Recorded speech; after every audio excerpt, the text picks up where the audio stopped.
नमस्कार, मेरा नाम है रविराज और आप देख रहे हैं हमारा स्पेशल शो स्पोर्ट्स कैफे। ये वही जगह है जहां हम सिर्फ स्कोरबोर्ड नहीं पढ़ते बल्कि खेल की उन कहानियों में उतरते हैं जो दिलों में बस जाती है। आज की कहानी है रॉबिन स्मिथ के बारे में। रॉबिन स्मिथ की कहानी उस क्रिकेट दौर की धड़कन है जिसमें तेज गेंदबाजी सिर्फ स्पोर्ट नहीं, एक तूफान थी। ये कहानी उस खिलाड़ी की है जो तूफान के सामने खड़ा हुआ, रुकने से इनकार किया और दुनिया को दिखा दिया कि हिम्मत बल्ले से नहीं बल्कि दिल से निकलती है। और जब 1 दिसंबर 2025 को खबर आई कि रॉबिन स्मिथ अब नहीं रहे, तब क्रिकेट दुनिया की धड़कन एक पल के लिए थम गई। 62 साल की उम्र में उनका जाना सिर्फ एक नाम का जाना नहीं था, ये उस दौर, उस जमाने और उस जज्बे का जाना था जिसने तेज गेंदबाजों की रफ्तार को भी छोटा कर दिया। स्मिथ की शुरुआत साउथ अफ्रीका के डरबन में हुई, जहां उनके पिता ने घर के पीछे एक छोटा क्रिकेट नेट बनाया था। लेकिन वो नेट सिर्फ प्रैक्टिस की जगह नहीं थी, वो रॉबिन स्मिथ की असली कक्षा थी। वहां बैरी रिचर्ड्स और माइक प्रॉक्टर जैसे महान क्रिकेटर प्रैक्टिस किया करते थे और छोटे रॉबिन उनके बीच खड़े होकर बैटिंग की लैंग्वेज सीख रहे थे। वही बच्चा बाद में इंग्लैंड के क्रिकेट इतिहास का सबसे साहसी बल्लेबाज बना। 1983 में वो इंग्लैंड आए हैम्पशायर के लिए खेलने, और यहीं से उनकी दूसरी जिंदगी शुरू हुई। हैम्पशायर सिर्फ एक काउंटी क्लब नहीं बल्कि उनका परिवार बन गया। कई दशक बाद भी हैम्पशायर ने उन्हें इतिहास का सबसे प्रभावशाली खिलाड़ी कहा। रॉबिन स्मिथ के लिए काउंटी क्रिकेट घर था और अंतर्राष्ट्रीय क्रिकेट एक युद्ध की तरह। 1988 हेडिंग्ले, रॉबिन स्मिथ ने इंग्लैंड के लिए टेस्ट डेब्यू किया। सामने थे वेस्टइंडीज के मैल्कम मार्शल, कर्टली एम्ब्रोस और कॉर्टनी वॉल्स। ये ऐसी तिकड़ी जिसके आगे बड़े बड़े बल्लेबाजों की नजरें झुक जाती थी, लेकिन रॉबिन स्मिथ की आंखें झुकी नहीं। एलन लैम्ब के साथ शतकीय साझेदारी की और दुनिया को बताया कि ये खिलाड़ी तेज गेंदबाजों का सामना करने के लिए ही पैदा हुआ था। यह रॉबिन स्मिथ की ही अराइवल थी, बिना किसी डर, बिना किसी हिचक, सिर्फ अटूट हिम्मत के साथ। इसके बाद आने वाले कई वर्षों में रॉबिन स्मिथ इंग्लैंड के बैकबोन बन गए। 62 टेस्ट मैच, 4236 रन, 43 से ज़्यादा का करियर औसत, और वो भी ऐसे दौर में जब गेंदबाजी की सबसे हिंसक, सबसे खतरनाक गेंदबाज का समय चल रहा था। स्मिथ उन बल्लेबाजों में थे जो तेज गेंदों को देखकर पीछे नहीं हटते थे। उनका सिग्नेचर शॉट था फ्रंट फुट स्क्वायर कट, यानी कि फ्रंट फुट पे जाके वो स्क्वायर कट करते थे। ये शॉट सिर्फ बाउंड्री नहीं था, ये रॉबिन स्मिथ का एटीट्यूड था। वो लाइन के बाहर जाती हुई गेंद को भी पूरी ताकत से स्क्वायर कट करते थे और गेंद चौके की लाइन पार कर जाती थी, जैसे वो कोई आदेश मान रही हो। 1990 की जमैका टेस्ट में उन्हें इंग्लैंड की जीत में बड़ा योगदान देने के लिए याद किया जाता है। 1991 और 1995 में वेस्टइंडीज़ के खिलाफ 2 बड़ी ड्रॉ सीरीज में भी स्मिथ की बैटिंग इंग्लैंड के लिए ढाल रही, लेकिन उनकी सबसे प्रतिष्ठित पारी एंटीगा 1994 में आई। आज भी क्रिकेट के इतिहास में लोग उसे एक बेहतरीन पारी के तौर पर याद करते हैं।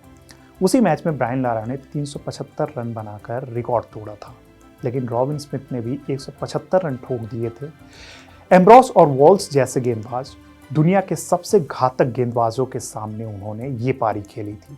ये पारी स्मिथ की बैकफुट क्लास नहीं, उनकी जिद का प्रमाण था। जब हवा में बॉल घूम रही थी, पिच उछल रही थी और बल्लेबाज दबाव में थे, तब रॉबिन स्मिथ शांत, स्थिर और निश्चिंत थे। ये वही इनिंग थी जिसने दुनिया को बताया कि वो तेज गेंदबाजी के खिलाफ दुनिया के नंबर 1 खिलाड़ी क्यों माने जाते हैं। एक और पारी जिसने उनकी पहचान को अमर कर दिया, वो 1993 का ओडीआई मुकाबला। एजबेस्टन में ऑस्ट्रेलिया के खिलाफ 167 रन। ये इंग्लैंड का हाईएस्ट ओडीआई स्कोर अगले 23 सालों तक रहा। बहुत लोग कहते हैं कि ये पारी अहेड ऑफ इट्स टाइम थी, क्योंकि इतने लंबे शॉट, इतनी आक्रामक बल्लेबाजी और इतने बड़े स्कोर उस दौर में आम नहीं थे। लेकिन रॉबिन स्मिथ के लिए ये सिर्फ एक सामान्य पारी थी। वो रन सिर्फ नहीं बनाते थे, वो हर शॉट के साथ ये संदेश देते थे कि सामने वाला गेंदबाज अगर तेज है तो खिलाड़ी को भी तेज होना चाहिए। उनकी खासियत सिर्फ रन नहीं थी, उनकी स्टाइल, उनकी मुस्कान, और उनका बर्ताव। तेज गेंदबाज उन्हें बाउंसर मारते थे और वो अपनी हेलमेट पे लगी चोट को हंसकर झाड़ देते थे। चेहरे पर चोट के निशान दिखते थे, लेकिन उनके मन में कोई भी डर नहीं दिखता था। साथ ही खिलाड़ी कहते थे कि रॉबिन स्मिथ जब क्रीज पर होते थे तो ड्रेसिंग रूम में तनाव लगभग आधा हो जाता था, क्योंकि उन्हें पता था कि जज आ गए हैं। लेकिन कहानी सिर्फ मैदान पर नहीं लिखी जाती, मैदान के बाहर भी इंसान एक लड़ाई लड़ता है और रॉबिन स्मिथ ने अपने करियर के बाद इस लड़ाई को भी झेला। रिटायरमेंट के बाद अल्कोहल और मेंटल हेल्थ से संघर्ष डॉक्यूमेंटेड है। उन्होंने खुद अपनी ऑटोबायोग्राफी में इस बात को स्वीकार किया, लेकिन उन्होंने कभी इस संघर्ष से भागना उचित नहीं समझा, बल्कि उन्होंने इसके बारे में खुलकर बोला, लोगों से कहा कि मानसिक स्वास्थ्य पर बात की जानी चाहिए। ये उनकी सबसे बड़ी मानवता थी। उन्हें द जज इसलिए भी कहा जाता था क्योंकि उनके बाल इतने घने और कर्ली थे कि वो एक जज की विग की तरह लगते थे। यह एक निकनेम था, लेकिन धीरे धीरे यही उनकी पहचान बन गई। हैम्पशायर में तो जज का नाम इतना मशहूर था कि फैंस उन्हें देखकर इसी नाम से चिल्लाया करते थे। करियर के बाद शेन वॉर्न के साथ उनकी दोस्ती भी एक कहानी रही है। आयरनी ये है कि वॉर्न की गेंदबाजी ने 1993 एशेज के बाद सेलेक्टर्स को स्मिथ पर शक करने पर मजबूर कर दिया। उन्हें ऑस्ट्रेलिया दौरे में टीम से बाहर कर दिया गया, लेकिन उसी वॉर्न से वो बाद में लाइफ लॉन्ग फ्रेंड बन गए। हैम्पशायर में भी वॉर्न के साइन करने के पीछे भी रॉबिन स्मिथ की दोस्ती एक वजह बताई जाती है। ये कहानी दिखाती है कि खिलाड़ी मैदान पर दुश्मन हो सकते हैं, लेकिन मैदान के बाहर इंसानियत भारी पड़ती है। स्मिथ का इंग्लैंड का करियर सिर्फ 32 साल की उम्र में ही खत्म हो गया। सेलेक्टर्स ने नए खिलाड़ियों के लिए जगह बनाने के नाम पर उन्हें टीम से बाहर कर दिया। ये फैसला आज भी क्रिकेट एक्सपर्ट्स को गलत लगता है, क्योंकि स्मिथ तब भी फॉर्म में थे, औसत किसी भी सीनियर इंग्लैंड बल्लेबाज से बेहतर था। पर खेल में किस्मत एक दिन में बदल सकती है और रॉबिन स्मिथ का इंटरनेशनल करियर अचानक से थम गया। लेकिन हैम्पशायर में वो राजा थे। 17 सीजन, लगभग 19,000 फर्स्ट क्लास रन, 61 शतक। उनके क्लब ने उन्हें इतिहास का सबसे इन्फ्लुएंशियल प्लेयर करार दिया। रॉबिन स्मिथ उन खिलाड़ियों में से नहीं थे जो सिर्फ इंटरनेशनल क्रिकेट के लिए खेलते थे, वो हर लेवल के क्रिकेट को महत्व देते थे। हैम्पशायर के फैंस उनकी बैटिंग नहीं, बल्कि उनकी वार्मथ और उनकी इंसानियत के दीवाने थे। और फिर आता है उस कहानी का आखिरी अध्याय। 1 दिसंबर 2025, साउथ पर्थ में अपने अपार्टमेंट में रॉबिन स्मिथ अचानक दुनिया को अलविदा कह दिए। परिवार का बयान आया, कॉज ऑफ डेथ अननोन है। पोस्टमार्टम तक किसी भी तरह की स्पेकुलेशन से बचा जाए, और साथ में ये भी कि रिटायरमेंट के बाद अल्कोहल और मेंटल हेल्थ के संघर्ष डॉक्यूमेंटेड हैं, लेकिन ये किसी भी तरह से उनकी मौत पर सवाल उठाने का कारण नहीं होना चाहिए। सबसे इमोशनल बात यह है कि अपनी मौत से सिर्फ 2 हफ्ते पहले रॉबिन स्मिथ इंग्लैंड लायंस के प्लेयर्स से मिले थे। लिलैक हिल पर वो 2 घंटे बैठकर यंगस्टर्स को फास्ट बॉलिंग का सामना करने, ड्रेसिंग रूम का माहौल समझने और इंटरनेशनल क्रिकेट के बारे में सलाह दे रहे थे।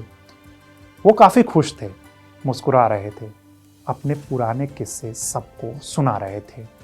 शायद यह उनकी आखिरी क्रिकेट किताब का आखिरी अध्याय था। उनकी मौत के बाद दुनिया ने उन्हें सिर्फ एक बल्लेबाज नहीं, बल्कि एक बेहतरीन इंसान के तौर पर याद किया। मार्क रामप्रकाश ने कहा, he was an even better person than a batsman. वहीं केविन जेम्स ने कहा, he was the one who stood up to West Indies when no one else could.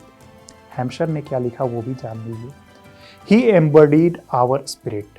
वहीं ईसीबी ने यानी कि इंग्लैंड क्रिकेट बोर्ड ने कहा, he stood toe to toe with the fastest bowler in the world with a smile।